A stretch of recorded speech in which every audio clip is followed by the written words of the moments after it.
Печь-камин Диметра, чугунная печь-камин Диметра от компании Fireway, достаточно слабо представлена на нашем нижегородском рынке. Решил снять нее коротенький обзор.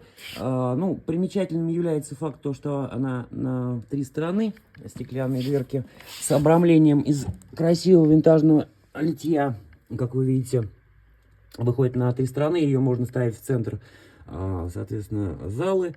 Достаточно большой колосник, приятно, да, смотрится. Ограничитель дров идет не только перед обычной дверкой передней, которая открывается, но и, видите, защита стекол. Потому что, когда дрова давят на стекло, их, скорее всего, можно повредить.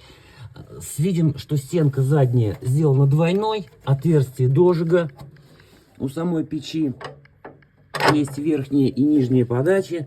Нижняя подача сделана очень простенько. Она просто, видите, винтом так сказать, оттягивает пластину или прижимает ее. В целом у меня больше всего вызывает вопрос именно марка чугуна. Я думаю, а точнее я уверен, что она представлена здесь, видимо, какими-то марками серого чугуна. СЧ-15, СЧ-10, СЧ-20 в лучшем случае. Поэтому как поведет себя эта печь, покажет время. Ну, а если вы видите это видео у нас на YouTube-канале, советую подписаться на нашу группу ВКонтакте, ссылочка на которой под этим видео.